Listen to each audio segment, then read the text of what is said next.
Clean some things up on that side of the ball going into this playoff matchup with the Steelers. Buffalo Bills are still cleaning some things up versus these Pittsburgh Steelers at 1 p.m. Sunday. What did you take away from the early red zone struggles? The other thing the Bills should try to get back to against the Pittsburgh Steelers is running that football. I mean, they're 19th against the run.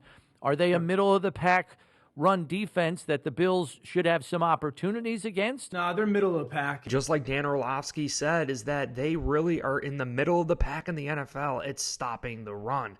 Therefore, guys like James Cook, even Josh Allen, keeping it himself and running it is definitely going to be a vicious attack against these Steelers. Their success in the run game has kind of slid back to the pack the last couple of weeks. Now, that's not the only way we're going to rip down that steel curtain against the Steelers here at home. The Buffalo Bills have another philosophy, and that is with Josh Allen staying in the pocket. I continue to make the contention that he's best when he plays on schedule and in the pocket. Seen it all year long. Kurt Warner brings up an interesting point here for the Buffalo Bills and Josh Allen, and also speaks about Lamar Jackson and actually extending the play. Kurt Warner admits that he never had that ability and he was ultimately forced to stay into the pocket, and says that Josh Allen is best when he does stay into the pocket. Statistically, in his game film study reviews this season, he knows that Josh Allen can still make plays outside of the pocket, but even Greg Cosell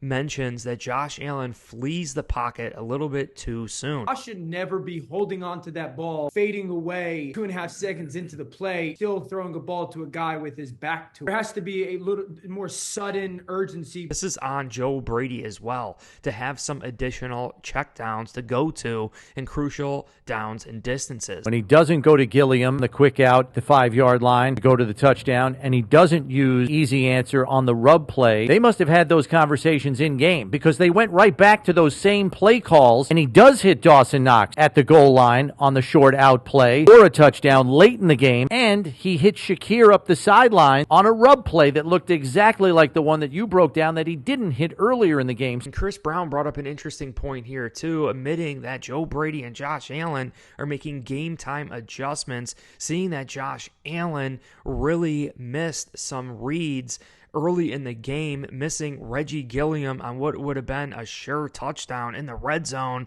but Joe Brady decided to call the same exact style play to Dawson Knox, which resulted in a touchdown. There was communication between Josh Allen and Joe Brady. There were some halftime adjustments, and they decided to call it again, and it schemed things up flawlessly. And Josh's first interception, I don't know if the route concept was one that gave him proper or necessary answer. And Gabe, he snaps back and he makes a panic throw to Gabe. Certainly didn't feel like Gabe was running his route with the urgency of knowing, okay, Josh has got to get the ball out of his hands. Now, the one point Kurt Warner is somewhat missing is the fact that we wanted Josh Allen to start running again, because it energizes and motivates this team. The whole entire team, offensively, defensively, and special teams, feeds off Josh Allen when he turns into this backyard football player, a blue-collar Buffalo DNA style quarterback here.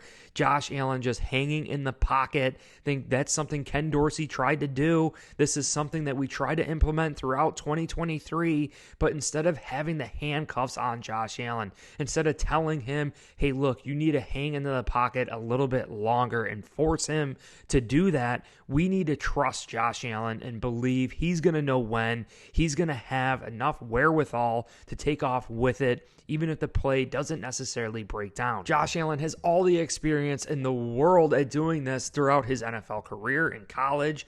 Josh Allen, we trust. And it's no secret that Josh Allen leads the NFL in total touchdowns at 44, literally 6 more than Jalen Hurts and Dak Prescott. Plus, you could see the total yard leaders that Josh Allen is leading the pack there, with nearly 100 yards more than Dak Prescott and 200 more than Tua. But the thing that has plagued Josh Allen and the Buffalo Bills are the turnovers and interceptions, specifically from Josh Allen. And last week versus the Miami Dolphins in the red zone. The Bills had 4 or 5 red zone attempts versus the Miami Dolphins, which resulted in 0 points because it was either a turnover or turnover on downs. We need to be able to capitalize against the Pittsburgh Steelers due to the Pittsburgh Steelers being one of the best in red zone turnovers in the NFL. And the other thing the Buffalo Bills need to clean up is actually defensively and stopping the run. The number one thing they've done is they've stopped going side to side as an offense, and they decided to simplify and just go, we're going to go right at you. They're not going to try to confuse you. They're not going to try to trick you. They're going to put 3 tight ends on the field so often. They're more often than not going to have 2 tight ends on the field, and they're going to run basically 2 to 3 run plays. Now, when you look at the Chargers using that quarterback and Easton Stick on these quarterback sweeps, as well as the Patriots dialing up some unique plays, Bill Belichick scheming against Sean McDermott's defense, and then this past week against the Miami Dolphins with Devon Achane, a very speedy style type running back, the Buffalo Bills really are going to be going against a base offense and Najee Harris. Dan Orlovsky even said 3 tight end sets, macho. They're not doing a lot of pre-snap motion. They're not doing a lot of confusion, which is something the Bills defense has actually struggled with. Now, maybe Mike Tomlin and the Steelers decide to roll out something different, but they have simplified things per Dan Orlovsky on the Pittsburgh Steelers with these 3 tight end sets, additional offensive linemen out there, and they are betting that they are stronger and going to push you off the ball. But knowing that's not what the Buffalo Bills have struggled at this year, it's that pre-snap motion. It's sending wide receivers, it's sending running backs, it's coming up with unique rushing plays, creative type offensive style plays. We saw it against the Miami Dolphins last week. It was like an RPO shovel pass, really creative by Mike McDaniels. I don't think the Pittsburgh Steelers have that in them. Therefore, the Buffalo Bills just need to understand the philosophy of the Pittsburgh Steelers and knowing that Tyrell Dotson could very well be out. We could very well see a base defense by Sean McDermott with Balin Spector and Dorian Williams being out there. You know, really, if you're going to want to attack the Buffalo Bills, that would make a lot of sense for the Steelers to get us in that formation during the game. You know, we saw Taylor Rapp completely ball out last week. Taron Johnson in the nickel, too. You got Jordan Poyer, Micah Hyde.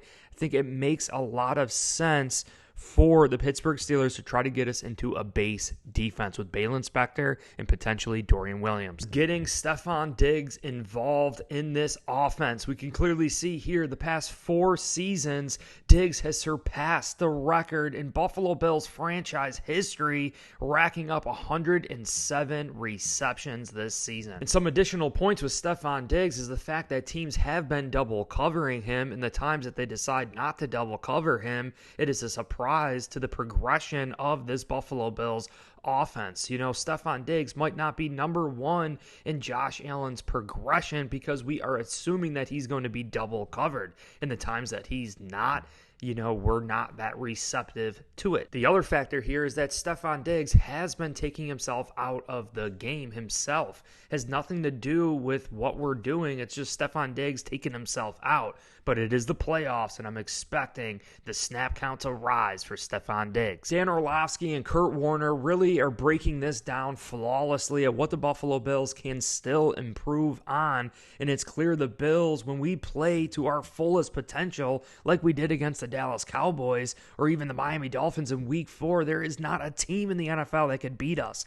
And clearly there are some things that we need to work on and clean up. Plus, you couple that with the statistics of what the Pittsburgh Steelers have been able to do this year, being very, very mediocre in the middle of the field, should mean the Buffalo Bills should be able to move the ball efficiently and get into the red zone. But knowing that the Steelers have one of the best takeaway defenses in the NFL in the red zone, and knowing what happened last week against the Miami Dolphins, 4 or 5 red zone trips resulting in 0 points, the Bills need to be extra cautious in the red zone, mitigate risk, really focus in on taking calculated risks still, but mitigating those risks. Running the ball offensively with James Cook, Latavius Murray, Leonard Fournette, I think we could definitely do a great job there, especially with TJ Watt being out. I think TJ Watt not offering an elite pass rush there. They still have some top-notch pass rushers, but TJ Watt is just destructive, and that is going to be a crucial piece missing for the Steelers.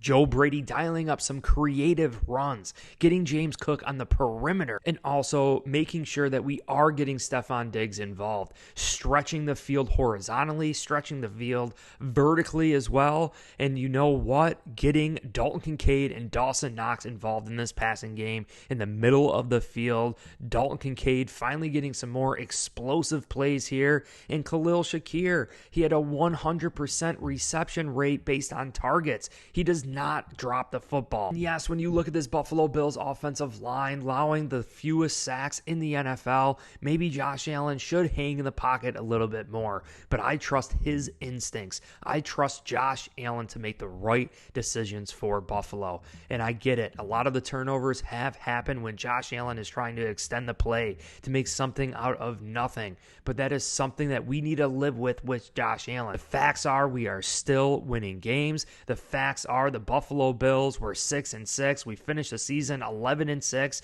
and are the second seed in the AFC, representing a wild card playoff game home in Buffalo at 1 p.m. Sunday versus the Steelers. Well, guys, if you enjoyed this video, I'd deeply appreciate it if you hit like, subscribe for future content. If you want to support me further, make sure you check the link in the description for the Buffalo Chicken Wing merch. Free shipping, sizes small through 5XL, all different styles, colors too, hoodies, long sleeve. But I appreciate you guys truly so much. I really think this is going to be another dominant performance by Bills Mafia here at home. Also, drop your comments down below. I love reading each and every single one of the comments, especially the positive ones. So drop your comments down below. Do you agree the Bills really haven't even played to their fullest potential yet this season? But I appreciate you guys all so much, and go Bills.